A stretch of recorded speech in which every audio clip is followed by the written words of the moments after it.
YouTube, and then also what's happening in our country at large. And a person that I really wanted to hear from, that I'm really excited to give you all the chance to hear from, is Miss Angela Stanton King. So Angela Stanton King is a very outspoken Black woman who has political views that I think I'm going to say they seem to lean in the right. But I think that we need to hear all the points of view. And Angela is not afraid to share her perspective. And that's one of the reasons why I love hearing from her. So first of all, Angela, I'd like to ask you, how you doing today, sister? I'm doing great. Thank you for inviting me on your show yet once again. I appreciate it, Mr. Boykins. Yes. Well, thank you for joining us. It is an honor to have you. So let's just start from the beginning. So Angela, I was surprised. You and I were talking today, and you mentioned that you were at the Capitol when everything went down. Well, let's start from the beginning then. What took you out to DC on that day? Well, I was actually not at the Capitol, but at the president's rally, and everything is kind of in the same vicinity. The White House, Freedom Plaza, is kind of all right there. You guys know that I work very closely with the Trump administration, so I felt that it was important to be there to hear what the president had to say. We didn't know exactly what was going to happen on January 6th, whether or not, Republican congressmen were going to vote to give the election to Joe Biden, or if they were going to vote against it. So we were there in support of that. I myself personally have been at plenty of the president's rallies. I've heard him speak several times. Even at this rally, I heard him speak. Although I left early, you could still hear it on the radio. And I never personally heard the president inside a riot. I heard him tell people, march over to the Capitol peacefully and let your voices be heard. I never heard him say, go storm the Capitol, go overturn the election, go try to take our country back. He never said anything like that. But I will tell you this, I was a little bit unnerved this time. And as we were riding, and I had security, and I was riding on the back of the go-kart, and we got up front, there were just so many people. And when you're at these rallies and there's so many people, they kind of force all the traffic to go in one direction. So I knew that if anything was going to go down, because it was so many people, that there was no way that I was going to get out of there. And something in my spirit just didn't necessarily feel right this time. So something told me, Angela, it might be a good idea if you leave. And so I had one of my friends with me, and I told her, I said, you know what? I said, I think we need to get out of here. I said, and we need to leave this area before the president is done speaking. As soon as I told her that, I got a text in my phone from a friend of mine that works in Secret Service and Intel saying, hey, be very careful of your surroundings. There are propane tanks all over the city. And I was like, propane tanks? What in the world? I said, you know what? I support Trump. I love him in his administration, but this ain't how I want to go out. I said, let me get my Black behind up out of here. So I started getting my stuff together to get up out of there. And I'm walking to get out of the perimeter, because you got to walk so many blocks before you can even get a cab, before there are any, back and forth, because if something happens, they want to be able to keep everyone in the same perimeter. So by the time I walked outside of that perimeter and got in the Uber, I think I got a text from one of my friends saying something about the police are tripping. I think they found a bomb. And then the next thing I know, we're headed to the airport, and I'm still listening to everything that's going on, and things were just absolutely crazy. I was not at the Capitol. I would not have been at the Capitol. That's not really my style. I ain't into breaking into stuff and making and demanding that somebody listens to me. That's not how I roll. But I will say, one of the things that I did notice was that I noticed that every time there's these protesters, we have these provocateurs and these agitators that people don't want to talk about, but it's Antifa, and it's on both sides. Now, I'm not saying it's just Antifa, but I have seen Antifa infiltrate the MAGA movement. I've also seen Antifa infiltrate the Black Lives Matter movement. Now, Dr. Boyce, when it comes to Black folk, we don't burn down churches. I mean, that's just not really, right. That's not an MO. Like we might loot, we might go in the mall, we might steal some shit out of Gucci, Louis, or whatever, but we're not burning down no churches. So the fact that Black churches were burned down during the Black Lives Matter movement, you understand where I'm coming from, was just really alarming to me. And today, my point is, how is it that black folks are so upset about a bunch of white folks storming the Capitol, but these same black folks aren't upset about white folks coming in our neighborhoods and burning them down in the name of Black Lives Matter? And I put up a tweet in regards to that, which is called a firestorm, but that's kind of like where I'm at. And I mean, after the experience on yesterday and having been a Democrat and now been a Republican and being able to experience both sides, I've just come to the conclusion that I really just want to be independent and I just want to fight for what's right. I don't want to be separated anymore by political party, by race, by religion. I think all of those things are things that separate us. I want to come together with people that want to do what's right, want to fight for what's right, and want to invoke real change. Well, everybody who's watching, I'm speaking with Angela Stanton King, and we're talking about the recent situation in D.C., as well as the current environment in our country. If you could, please hit the thumbs up button, hit the share button, hit the subscribe button. Everybody do that right now. And in case you want to know why I had Angela on, is because I saw Angela for the first time on The Breakfast Club. And I'm sure she's gotten a lot of feedback. I know you got a lot of feedback on that interview. It was really fiery. I was proud of Charlemagne and the crew for having you on and just letting you speak. And because I'm a big believer in freedom of speech, I think that if you want to fight it out with ideas. Lay your ideas on the table. I lay mine on the table. I'm not. When you get to the point where I start saying to you, I don't believe you have a right to even share your ideas. You don't even have a right to talk. That is called totalitarianism. Yep. That is a tactic that was used during the Nazi regime. That is a horrible kind of propaganda that's very destructive for a country.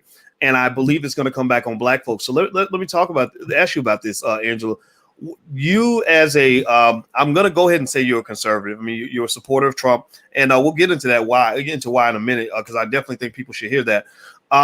But right now, it seems to me like I think I saw a hashtag that says something like ban them all or something. And they're literally kind of going through and doing almost like a digital genocide where they're seeking to eliminate not just Trump, but really anybody with dissenting points of view. Like that means anybody who's questioning the virus, anybody who's questioning the LGBT agenda, anybody who's questioning what the liberals are doing. Like they are really getting kind of Adolf Hitler with it right now. Can you kind of speak to that in terms of what you've been seeing in your space? I've lost 20,000 followers since yesterday on Twitter. So they've definitely hit my account. My Instagram account was hit. Anybody that had been paying attention or watching, I put up a video, I get nearly 100,000 views, 10,000 likes. I mean, that's been shut down. My Facebook was hit. Even when I was running my campaign and trying to run for office as a conservative, my accounts were blocked. They wouldn't even allow me to promote my campaigns or run any ads. Anybody that is speaking out against their agenda, they're silencing. It's not just the president, but it's also conservatives or anyone with an alternative view. If you're talking about their agenda with, transgenderism when it comes to our children, if you're talking about abortion, if you're talking about, the massive fraud that took place in our elections, let me say allegedly, so they don't cut you off, then you're deemed an enemy of the people and they want to silence you. This is something that we have been watching take place over in China, right? Their citizens aren't really free. I mean, they're totally controlled. I mean, they just gave somebody that was a journalist, I want to say 4 years in prison for reporting on something that was actually true and factual, but they want to control what we hear. They want to control what we see. They want to control what we read. And we heard from Malcolm X a long time ago that he who controls the media controls the masses. Why are they fighting so hard to silence us? Like, I have not incited any riots. I haven't told anybody to kill anyone. I mean, I haven't done anything crazy other than expose the racism behind Planned Parenthood. Black people have to ask themselves, why would we even agree with somebody that's silencing someone like that? Someone that's speaking out against something that we all know is factual. There's some really deep stuff going on behind the scenes. I'm not really at liberty to discuss it all, but I think that our eyes have been opened in the year of 2020. And regardless of whether we like Trump or whether we like conservatives or not, we need to know that the pendulum swings both ways. And if it's happening now, today to us, then it's definitely happening to you tomorrow. Like, I'm not fond of Joe Biden at all, but I wouldn't want him censored. I wouldn't want his account silenced because I need to hear what he has to say. And when it comes to, just for instance, if there was an emergency or an attack on America or a bomb threat, or we were getting ready to go to war, then that information will be coming directly from the White House. If the president had an emergency and he needed to speak to the American people, I'm sure he would probably do a press conference, but one of the ways that he would release that information is through Twitter. And for these media tech giants who are not government officials, they're not police officers, for them to say that we're going to silence the president because we don't like him, we don't like what he says, he's going against our agenda, then that means that they're bigger than the actual sitting president. And that is very dangerous. And this is what we are up against.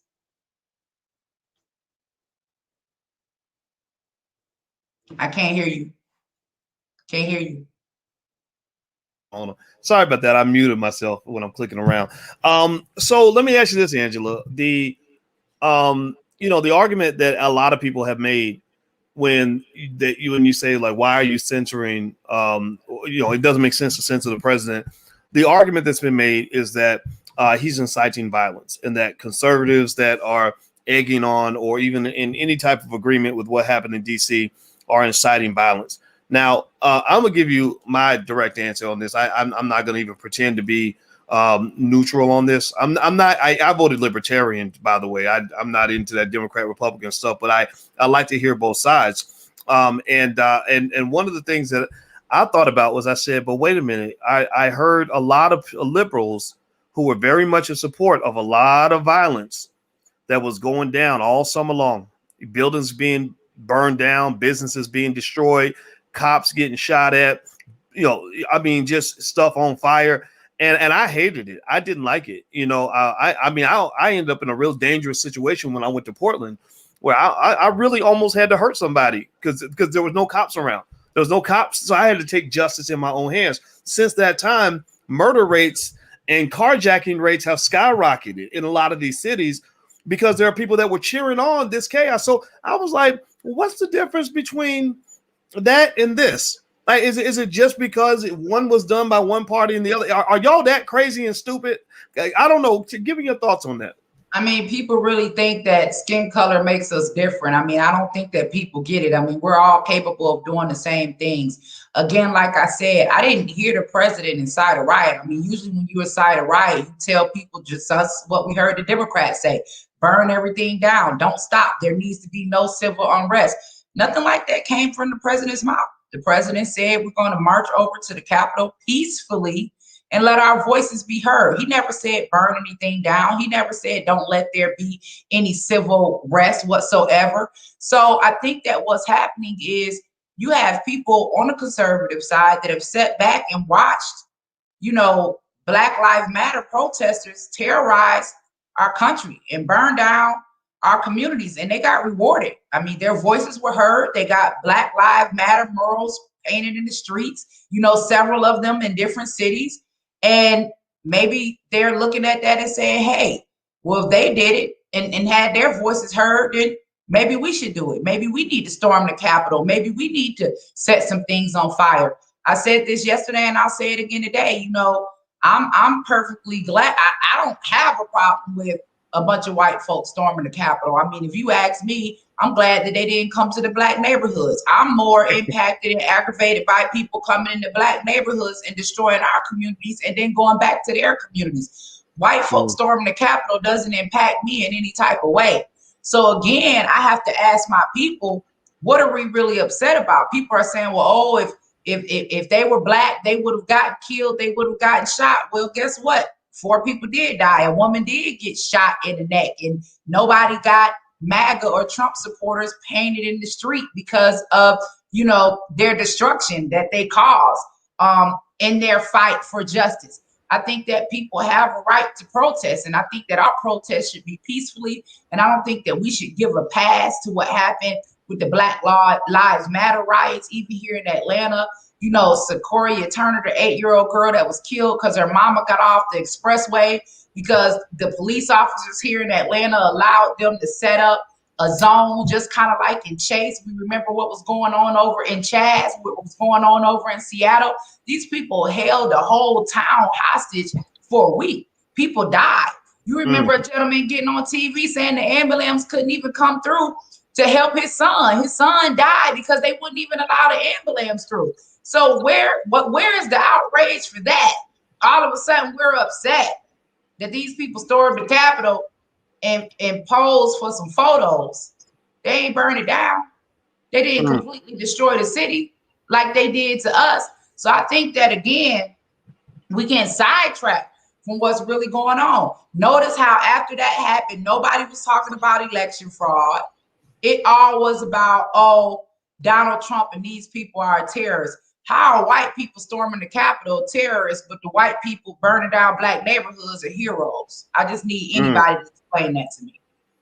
Well, everybody, I'm speaking with Angela Stanton King. Angela Stanton King is an outspoken Black woman. She also, you ran for Congress. Is that right? I did. Ran for Congress as a Republican. Black folks didn't want to hear it. I didn't have much of a chance at all just because of the fact that I was a Republican. But, I had been hearing so many people say, Republicans don't represent us. But it was important for me to make us understand that we needed a seat at every table, whether it's the Republican table, the Libertarian table, the Democrat table. We need to have somebody there representing us. So when they go into those meeting rooms and they're debating and they're coming up with these laws and these decisions, who is in the Republicans' ear speaking for us? We need somebody that truly represents us. So for all of us to believe that we're supposed to be Democrat, like somehow we can win or be successful in that way, I just felt like that was the wrong way to go about it. And I'm not a Democrat because I feel as though Democrat policies have changed over the years. I mean, it's not the same Democrat Party that grandmama and them supported back in the day. I mean, these things have gotten radical. I mean, from aborting a baby all the way up until the moment of birth, sexually transitioning children as young as 8 years old. I'm talking about the things that they are teaching in school, giving your children the options 3, 4, and 5 years old to whether or not they can be girls or boys. I mean, just things that are totally unnecessary. And I think that we're asleep and we need to wake up. There is a huge agenda being pushed right now when it comes to population control. Everything is an attack on Black life. If we go all the way back to the Tuskegee experiment with syphilis, if we want to talk about AIDS, how that impacted the Black community, if we want to talk about mass incarceration, if we want to talk about abortion, if we want to talk about COVID, all of these things somehow is an attack on Black life. And when it comes to population control and their agenda and the things that they're pushing as far as sterilization, as far as vaccines, as far as abortion, the Black community is always the first to go. And it's just something that I can no longer be silent on. And I just got to blow the whistle and get as many of us to wake up as we possibly can. And I haven't made a lot of friends doing it, but they'll be okay. Well, you know what? I'm your friend because I don't need to agree with everything you say for us to be friends. And everybody who's watching, I'm speaking with Angela Stanton King. And I encourage you to understand that, I mean, this is why this space is for intelligent Black people. Intelligent Black people, that doesn't mean you're going to agree with everything that you hear here. It just means that you're going to allow all the good ideas to get on the table. And I think that and anybody who can't understand that probably shouldn't be here because, I didn't invite Angela in because I knew everybody would love everything she had to say. I brought her in because I just thought, well, why wouldn't you let somebody talk? I think a lot about things. And one of the things that I truly believe, Angela, is that a person who blocks you from ideas is usually not your friend. Like if somebody's like, no, you don't need to hear, you don't need to know what's going on over here. That means you're getting played. There was a filmmaker I worked with one time, Angela, just as a random thought. And one time I worked with this guy and we did a film project and I had to pay some money and he was handling some other stuff on the production side and all because I didn't know nothing about film production at that time. I've learned a lot since then, believe me. But at that time, I didn't know what was going on. And it got to the point where every time I would ask a question, he never really had a straight answer, and he would kind of, slip and slide around. But he always was getting my money, but he wasn't delivering. And so eventually I started asking a lot of very direct questions. And I'd be like, okay, so you told me that you got the director to work on such and such. Can I talk to the director? He's like, no, don't you worry about that. I'll talk to the director. Okay, well, the editor. What's the editor? What's the editor's name? Where can I get in touch with? Well, you don't need to know all that. I'm handling all that, right? That's when I knew that he was trying to play me for a sucker. Right. People that hide information from you are not your friends, black They're people. not. So, They're not. so all this censorship, like no, you don't need to hear from Angela Stanton. We don't want you Angela Stanton can get on some radio stations because they're in the pockets of people that exploit the black community by limiting your access to information. So Yep. make it clear. Let's get this thing clear. I don't care if you're a Democrat, Republican, Green Party, Libertarian, non-voter. That's on you. I do not care. I will not judge you. But what I do have an issue with is anybody who thinks that we're going to benefit when we're letting people keep us from hearing from all the people in our community who are bringing ideas to the table. You ain't got to agree with her, but hear the lady out. Seriously. And I think a lot of people agree. I'm seeing in the chat people like I noticed the reaction I've seen. You can tell me what your reaction is based on what you know happened when you went on the Breakfast Club and everything. But what I see is I see at least a couple of reactions to people like yourself, particularly you, because you communicate your ideas very, very clearly and very passionately. One, either, it's like, oh, who is this coon? Or she's a that type of thing. Or it's like a breath of fresh air.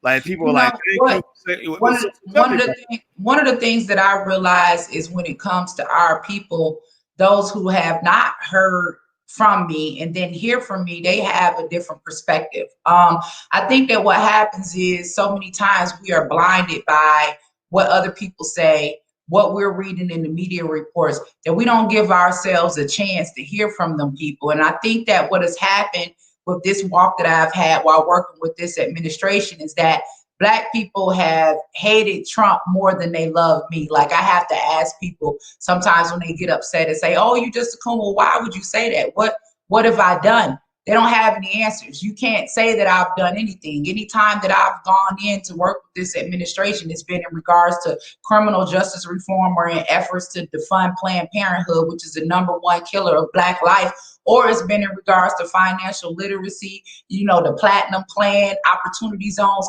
any way that we can, enhance our communities. So this is what my fight was. How can you hate someone for that? So I think that there's a lot of misinformation going around. And just like you said, there are people that will ban me and say, well, I'm not going to bring her on the show, or I'm not going to allow her to have a voice because she runs with Trump. Well, let me tell you something. Me running with Trump got a lot of Black people out of prison. Me running with Trump ended up preserving a lot of Black lives because we did end up defunding Planned Parenthood, whether it's stuck or not. We did make a difference. Me running with Trump helped us get opportunity zones and tax incentives for people to be able to come back and rebuild the very communities that Black Lives Matter burned down. So I was able to walk away with real tangibles. Not only that, but the man gave me a huge platform. Every time he had a rally, he was saying my name. He was holding up my book. He was promoting my book. I mean, I've gotten more support from Trump than I've gotten from a lot of people that I've known for years, even some people in my own family. So at the end of the day, we have to pay attention to what people do and not necessarily so much as what people say. Because even when we had Obama for president, we knew that we loved everything he said, but we didn't love everything that he did when it came to behalf of Black America. So when it comes to President Trump and the things that he has done for the Black community, I applaud him for that. I'm grateful for that. I'm like, at least we got something. Our schools are permanently funded. You understand where I'm coming from? A lot of people were able to take advantage of the PPP loans that came down through the pipeline to try to sustain their businesses. Our fight for religious freedom, what he's done to help us with freedom of speech. All of this fighting we've been doing, and look how it ended up. How does big tech get to not only silence us, but silence the president? I go on Twitter right now and see all type of porn, see all type of OnlyFans accounts. I can see Chrissy Teigen talking about her love for pedophilia and eating children and all of that type of stuff. But me, I get banned. Wait, what? I said I can go on Twitter and see. I know you said Chrissy Teigen. I'm sorry. Isn't Chrissy Teigen? Isn't she the lady that's married to John Legend? And also the lady that had all of the tweets all over Twitter about her love for pedophilia and eating children. Right. So anybody can go. Wait, John Legend's wife talked about Yeah. Asian children. Yeah. I had to keep the record player scratched in my head. Yeah. Okay. Yeah. A quick research will pull up all of the tweets for you. And I'm like, we're not banning stuff like that, but I get banned because I want Black women to give birth. I want us to build our numbers. I want us to grow our communities. I mean, I don't get it. I mean, it's just we're backwards. We're backwards. Okay. So yeah, that threw me off a little bit. I'm gonna Google that. Oh, it threw me off when I read them. I just couldn't believe it. I'm like, oh my God, nobody has said anything. And I get banned for talking about abortion? Come on, man. What in the hell is going on here? Something ain't right. Something ain't right. Well, everybody, I'm talking to Angela Stanton King, and we're talking about all the stuff that's going on with the country, with censorship, with the DC protests, everything.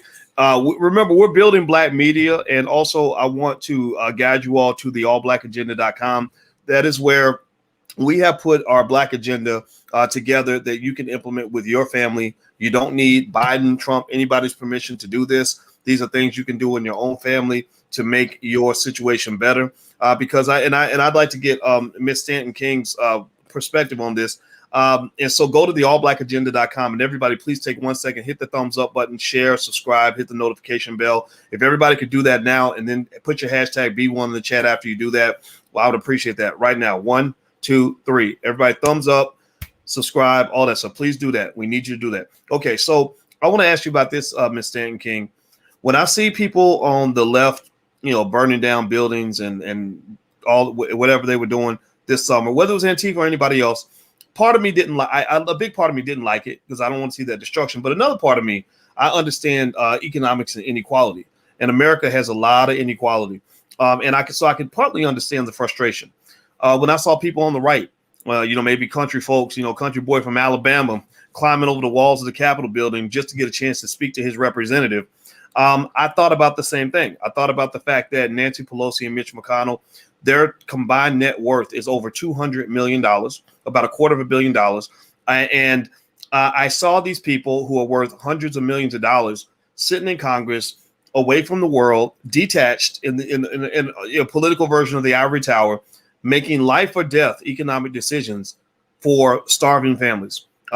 People were getting evicted or not evicted based on whether they decided to send the $600 check now or send it next month.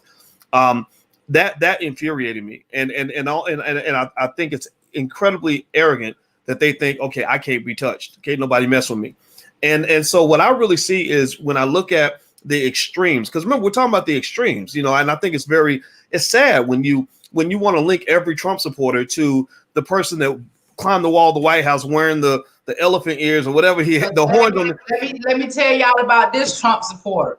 I heard a roar. All I know is the president said something. Next thing I know, I heard a roar. It sounded like we was in medieval times or something. You know the movies when the people on the horses and they finna get ready to go and rush the castle. I just heard a roar and I was like, let me tell you something.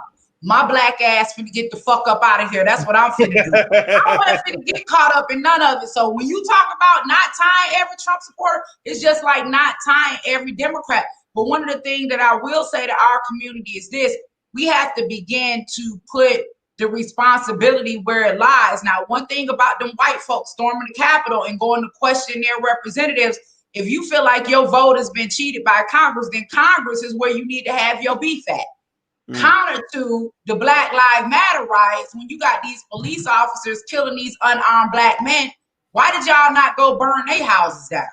Why did y'all not go burn the police departments down? Like, why did y'all come to our neighborhoods and our communities? None of those business owners, none of the people that own those cars or those properties had anything to do with George Floyd or Ahmaud Arbery or any of them losing their lives. So why are we even Sequoia Turner? Why is she dead? She had nothing to do with what happened to Rayshard Brooks. The person that owned the Wendy's here in Atlanta had nothing to do with what happened to Rayshard Brooks. So I think that when we are having our protests, we need to make sure that we are putting the responsibility where it lies. Well, I agree with you, and I really think that what I really see is something that has become a civil war that really should have been a revolution.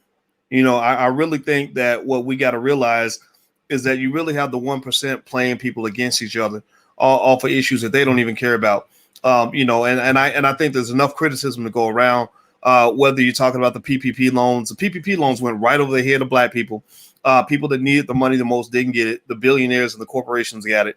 And then also Nancy Pelosi was playing games when she's pretending to negotiate for a stimulus package, but she wasn't trying to negotiate nothing. She was trying to starve people out, make them depend on the government, keep them scared so that she could get Trump out of office. I saw that game from a mile away, and I thought that it was appalling because you're playing with people's lives. So really, I wouldn't go storm the Capitol steps. I wouldn't go burn down no buildings. But if I did, it would be because of what the elite are doing to the masses. And I hope people see that so you don't get caught up in just being mad at a Democrat or mad at a Republican. Get mad at what they're doing to your country. I'd like for you to get the last word on that, please. Well, what I want to say is this. I love what you're doing. That's what made me call you earlier today, because one of the things that I realized is I'm tired of us depending on the government. I'm tired of us waiting 4 years for a Republican president or a Democrat president to come do something for us. So I love how you were educating the community, and that's my takeaway. Like I'm getting ready to rebrand everything, and they don't have nothing to do with the government. We can do this ourselves. So I'm pulling together a coalition of Black leaders that want to invest in the Black community and watch our communities grow. With the PPP loans, now, I believe that what happens is a lot of the time we're not educated on how to access that information. We're not educated on how to get those funds. Because if you remember, the guy from Love and Hip Hop got like $2 million and ended up getting locked up for going to buy him a Rolex. So some Black folks did get it now. You understand where I'm coming from? Raphael Warnock got $442,000 out of the PPP loan. Anyway, I ain't going to let that go. But how much did he get again? Say it again. $442,000 from the PPP loan. Now, I'm just saying, I thought the churches and stuff was closed down. But anyway, make a long story short, what we have to do is we got to educate our communities. Like when that money come down the pipeline, that's why I was talking about us having those financial literacy centers, so we can have people in place to show them how to apply for those loans, how to get all of your paperwork together, how to fill this stuff out. I think that there is a lack of knowledge. And they said a long time ago, if you ever want to hide something from a Black man, put it inside of a book. So they have been keeping knowledge from us a long time. And that goes back into what they're doing right now by censoring some of us. You have to ask yourself, why are they going so hard? Like, I ain't nobody major. I ain't the president.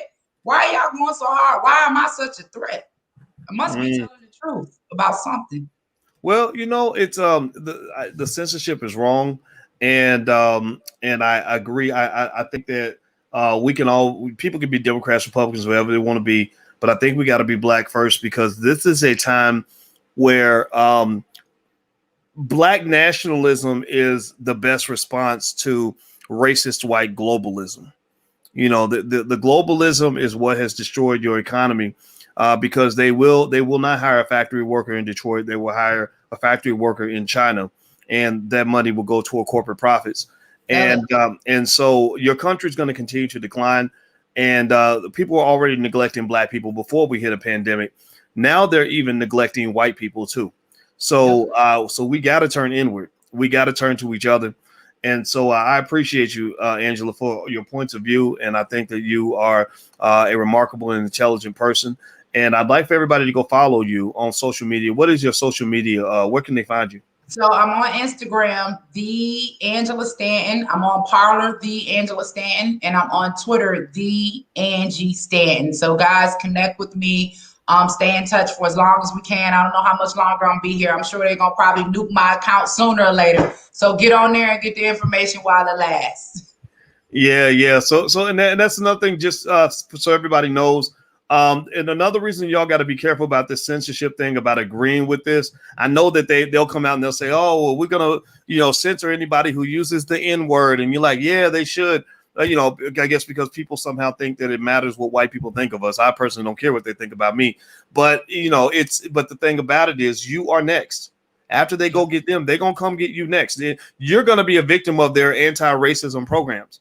That means that when you start talking to Black and you start talking about racial oppression and what white people are doing to Black people and everything, they're going to call that racist too, and they're going to shut you down too. So, so let's find some other ways. I need y'all to deliberately follow different platforms so we can stay connected in case it really goes down. So yourblackworldtv.com, that's right there on the screen. We have a social media platform that we own called blackenough.com. That's a play on the word black enough. So it's kind of a fun way to say it. And we have a trademark on that word. That is our term. That is our platform. So blackenough.com. You can also hit a button and find people in your community that you can get together with. You can form investment groups, and you never know. I mean, this is another thing that's interesting, Angela. The world's getting crazy. And we could get to the point. I think Chuck D from Public Enemy did a song where they were just talking about what happens if the grid goes down. Like, what happens if they just shut off the internet tomorrow for your safety? And next thing you know, we can't connect. It's amazing that you said that, because I've gotten word that is a strong possibility that communication could come out tomorrow. I was told not to say anything, but because you said it, I'm just gonna go ahead and say it, y'all. Stay aware. You know, it's a lot of crazy stuff happening right now, y'all, behind the scenes. Trust and believe there is a reason why they are trying to hide all of this information from us. And I just got a feeling that something is going to happen before that inauguration takes place on the 21st. And I would just tell everybody, man, after what we've seen in 2020, just love your children, love your family, love your people. You know what I'm saying? Let's find some type of peace and love, because I really think that things are going to get worse before they get better. And it really hurts me to see us where we are. Like, I've been in America my whole life, and you know, Dr. Boyce, we've seen on TV some of the things that happened back in the day with John Lewis and Martin Luther King, and how they were beaten and they were fighting for justice. And I just didn't grow up in that type of world. Like, for all of this stuff to be coming back now, it seems as if it's just really quite disturbing. And I just want people to know that we got to stop being separated by race. We got to stop race, religion, and political parties. The only difference is good and evil. You either a good person or you an evil person. And that's how we got to begin judging people, by the content of the character, not their religion, not their political party, and definitely not their skin color. So, Dr. Boyce, you know, anytime you want me on, it's a pleasure. I love the work that you do. Thank you, Black man, for what you are doing for our people. This is how we get it done. We do the work. We stop fighting. We do the work. We bring everybody together, and we take care of us. And that's what we need to do. So I'll see you soon, Dr. Boyce. Thanks so much for having me on. Absolutely. Let me ask you one more question, Angela. Are you on the Parler app? I am the Angela Stanton on Parler. So you guys can find me on Parler as well, the Angela Stanton. Okay, yeah, I saw where they took down the Parler app off the Google Play Store, but it wasn't working yesterday, but it looks like it's working today. And I like Parler because they give freedom of speech. You know, I don't care who started it. I just like the freedom of speech part. So I'm also on Parler too. And so you guys can follow us on Parler. I think I like the app. So I want to make sure people knew where they could find you, because we need to stay connected. And so everybody, please give a digital thank you, digital round of applause for Angela Stanton King. You said it's the Angela Stanton. That is how people can find you. Look her up, follow her, support her, hear her out. Debate with her if you want to. She'll debate with you. She ain't scared. So, yeah, I like the debate. Yeah, she ain't trying to censor you, even if you're liberal. It's okay as long as you're black person. And stop. Do not side with white liberals trying to silence your sister. Okay, y'all need to be fighting with me. There is no way you should be supporting these people trying to silence me when I'm talking about this attack on Black life. Okay, whether you pro-choice or not, you know what I'm talking about is right. Do not be siding with these folks to silence me, okay? That is the enemy. We're not siding with the enemy in this season. We're going to support each other. We're going to uplift each other, and we're going to hold each other up. You know, one thing about my grandma, I'll tell you this before I go. My grandmother, I used to always think she was so mean. Like, every time, I used to be scared to ask her for stuff sometime. And one time I remember I asked her, I said, Grandma, why are you so mean? And for once, she wouldn't let me call her grandma, so she had checked me. She said, you call me grandmother or should. She said, I'm not mean. I just mean what I say. And although I thought my grandmother was the meanest person in the world, I was always fed. I always had somewhere to lay my head. She took care of me when I was sick. She may not have spoke in all of the words that I wanted to hear, but I knew that she loved me. And I'm kind of like that person. I may not be the nicest person, the nicest thing don't roll off my tongue because I'm really just blunt and to the point. And I don't, I don't cut no corners when it comes to bullshit. We need to deal with it and get it out of the way. But I love my people and don't ever, ever, ever second guess that, ever. So thanks, right. Dr. Boyce, for having me on. I appreciate it. Thank you, sister. Thank you. And thank you all for joining us. Hit the thumbs up button before you go. You can get a free e-copy of my book, It Takes a Village to Raise the Bar, at allblackeconomics.com. So keep being intelligent, guys. Good to see you. I'll see you again real soon. And thanks again, Angela.